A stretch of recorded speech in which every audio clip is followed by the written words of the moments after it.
Ya, yang paling menarik ketika saya riset tentang gejala COVID-nya, dari mulai imun menurun, pernapasan terganggu, ya mulai macam-macam lah segala gejala COVID yang Anda lebih tahu di dalamnya, saya cari dalam narasi hadis-hadis Nabi, dan Masya Allah, Alhamdulillah, ditemukanlah satu herbal, saya sebut herbal, yang mencakup semua gejala tadi.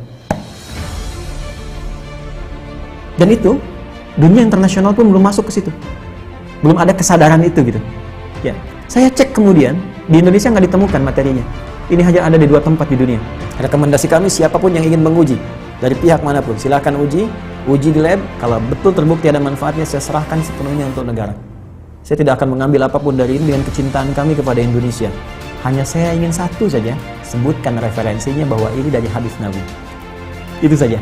Subhanallah walhamdulillah wa la ilaha illallah. Kalau ditanya sikap apa yang mesti dibangun saat pandemi ini, maka sebagai seorang muslim dari aspek ibadah, sikap yang mesti dia bangun adalah penguatan sisi spiritualnya. Ya, nanti di sini saya turunkan ada beberapa ayat di bagian ini yang memberi petunjuk langsung kepada kita. Jadi kalau nanti ada yang terkena COVID-nya misalnya, itu nanti mohon izin Prof, ada langsung zikirnya dibimbing oleh Al-Quran. Ya, bisa zikir yang standar Quran surah ke-26 ayat 80, zikirnya Nabi Ibrahim tuh. Wa idza maridtu fahuwa yashfin. Harus optimis. Kalau saya sakit pasti disembuhkan. Itu indah sekali di Quran itu. Jadi kalau Anda sakit pun mesti optimis sembuh. Ya, justru yang diajarkan tuh sikap optimisme. Saya selalu klaim ke teman-teman media tuh, Anda tuh gimana sih?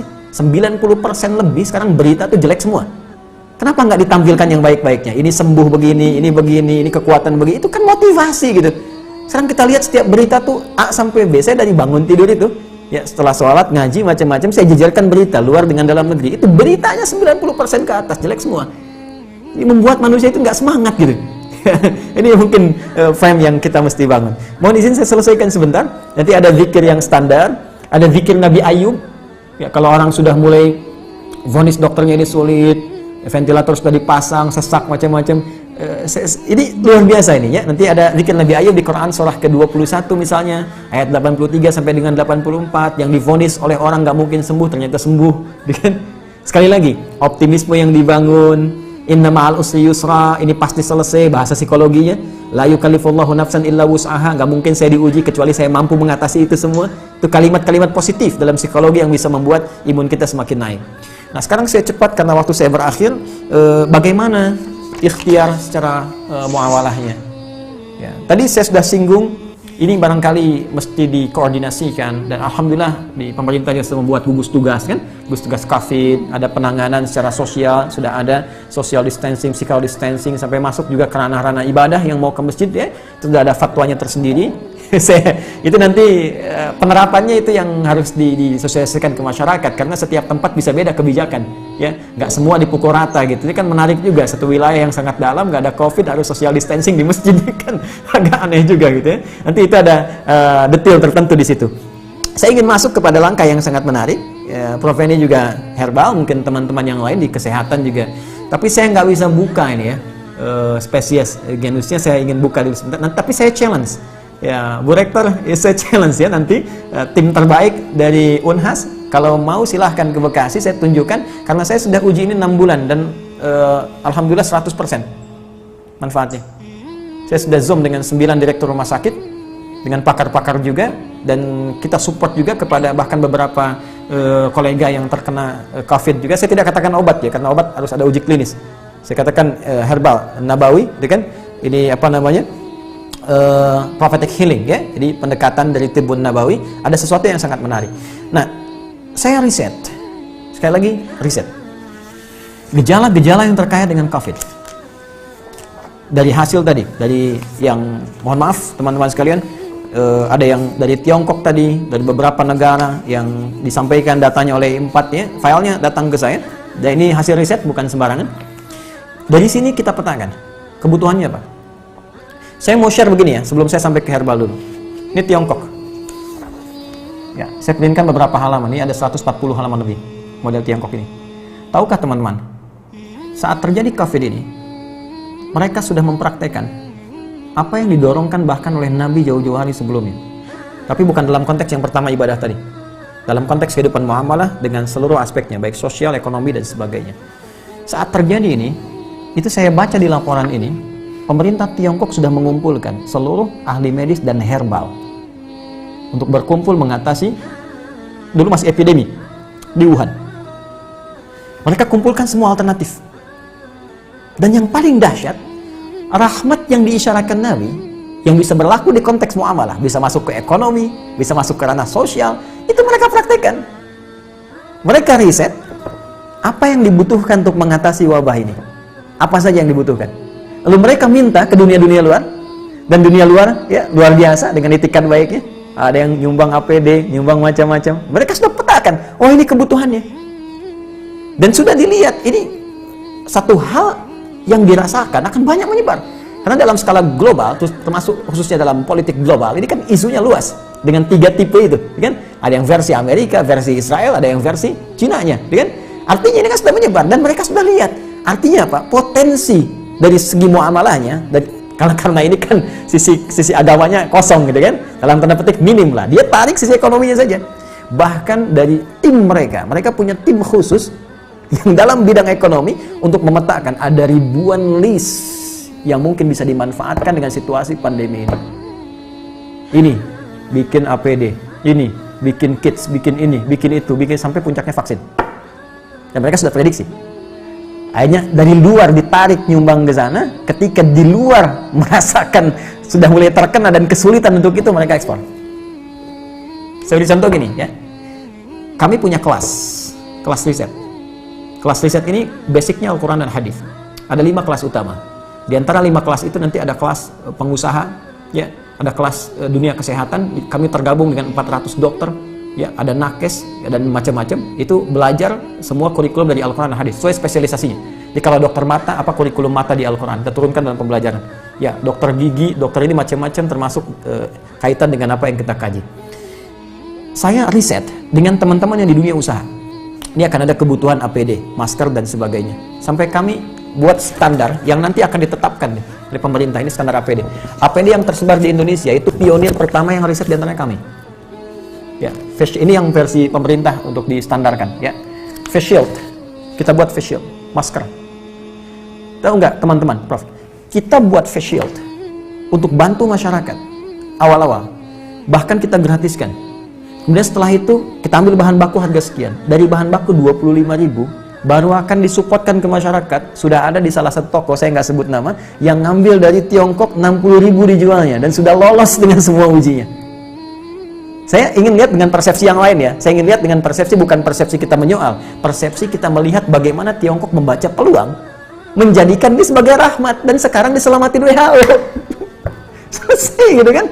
Mereka bebas, tapi mereka bisa meningkatkan sisi ekonominya. Kenapa kita nggak riset itu semua? Peluang apa yang bisa kerjakan kita sekarang? Kenapa teman-teman misalnya di wilayah Makassar, Sulawesi desa tidak membuat batasan terbatas? Kenapa Anda nggak bikin aplikasi? Ya, meningkatkan ketahanan pangan. Riset, siapa yang jualan padinya, siapa yang jualan kentangnya, jualan sagunya, macam-macam. Aplikasi wilayah Makassar saja. Unhas jadi pionirnya.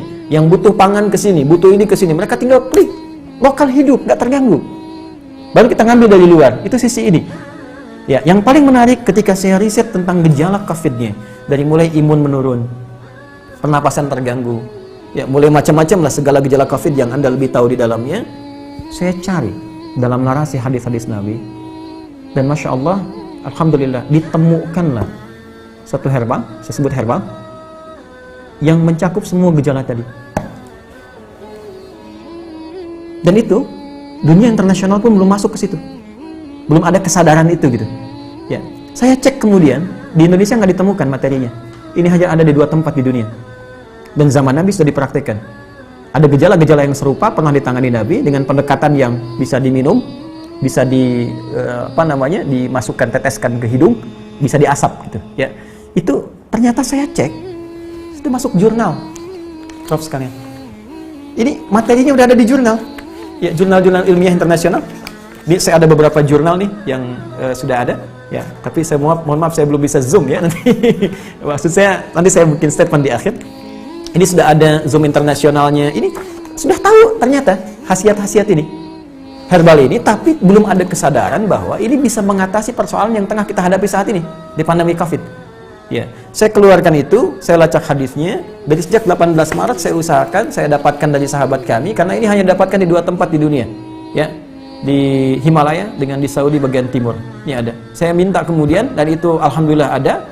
Saya cobakan, ya kita treatment beberapa teman-teman yang isolasi mandiri ya, karena di rumah sakit kan tidak mungkin karena protokol kesehatan. Tapi menariknya kalau ada izin dari keluarga untuk kepentingan pribadi, boleh jadi pendamping suplemen. Kami 6 bulan coba ujikan itu, sampai dengan sekarang rekornya 100%. Hanya 3 hari paling lama. Ya, yang terkait dengan COVID ini saya tidak mengatakan obat ya. Kalau enggak besok nanti saya diundang. jadi saya katakan ini ada pendampingan prophetic healing. Kemudian saya sempat share juga Zoom dengan beberapa 9 direktur rumah sakit. Kita berikan bantuan juga itu dengan skala yang sangat terbatas. Dan menariknya, saya coba pesan itu 1 kali lewat online.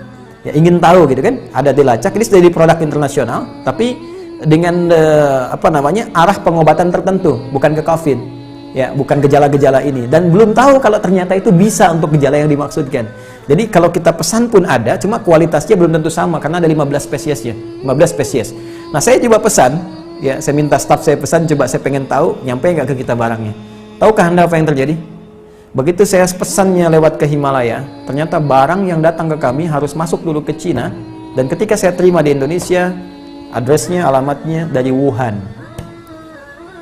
Anda bisa bayangkan bagaimana bisa kontrol terhadap itu pun mulai ada kesadaran, dan di beberapa tempat sekarang mulai ada kesadaran untuk itu. Saya sudah menyampaikan kepada relasi terkait teman-teman, saya katakan begini sampai ke negara pun, jika negara membutuhkan ini dan benar, ya silahkan uji. Rekomendasi kami siapapun yang ingin menguji dari pihak manapun silahkan uji di lab. Kalau betul terbukti ada manfaatnya, saya serahkan sepenuhnya untuk negara. Saya tidak akan mengambil apapun dari ini dengan kecintaan kami kepada Indonesia. Hanya saya ingin satu saja, sebutkan referensinya bahwa ini dari hadis Nabi. Itu saja. Ya, jadi saya juga challenge teman-teman yang di Unhas, nanti boleh timnya main ke sini. Anda boleh analisis, saya serahkan nanti jurnal-jurnalnya, dipelajari dan sebagainya, hadis-hadisnya, tapi infonya kami sudah 6 bulan melakukan treatment dengan pendekatan prophetic healing ini, dan hatinya 100% sampai dengan hari ini. Alhamdulillah, termasuk kemarin yang di media-media yang diinfokan kolega-kolega pejabat-pejabat, ada yang kami support itu, dan mereka menginfokan juga sangat luar biasa. Ini bisa juga untuk diabetes, bisa. Kemudian kemarin ada yang kompleks antara diabetes dengan liver, dia menggunakan medis. Ya, medis belum ada pengaruh, mungkin belum cocok saja, mohon izin ya. Lalu coba kami support dengan itu, dia selesaikan medisnya, dia tidak minum dulu, dia konsumsi itu, kami berikan, karena ini hanya 2 pekan, hanya boleh dikonsumsi dalam 2 pekan, kemudian selesai, 1 pekan baru nyambung kembali. Apa yang terjadi? Hanya dalam 3 hari terjadi pemulihan yang sangat luar biasa, dia sudah bisa ke masjid, sudah beraktivitas, dan sudah normal kembali. Saya ingin katakan begini, betapa ini rahmat untuk kita dalam aspek bawah malah. Kita bisa terbuka, bangsa kita bisa lebih kreatif, bikin APD, bikin peluang, bikin macam-macam, semua sifat makro dalam bernegara itu bisa kita dudukan di sini. Ya, dari segi ekonomi apa sih yang bisa kita ambil manfaat dari sini? Jangan dikeluhkan semua. Ya, dari segi ibadah sudah selesai tadi. Ya, dari segi kehidupan sosial seperti apa? Ada banyak hikmah yang bisa kita gali, silaturahim, penguatan di keluarga, ya, penguatan di kampus dan sebagainya, dan tentunya teraplikasikannya nilai-nilai kebangsaan dengan nilai yang lebih luas. Saya kira itu yang bisa saya sampaikan. Ya, sebagai uraian dengan basic tadi apa yang dimintakan. Saya pikir Bapak Ibu lebih memahami apa yang saya sampaikan, dan saya banyak belajar dari Bapak Ibu sekalian. Ini hanya share saja apa yang saya temukan, boleh jadi Anda menemukan yang lebih baik dari apa yang pernah saya risetkan. Saya kira demikian yang saya sampaikan sebagai uraiannya. Kami ucapkan terima kasih.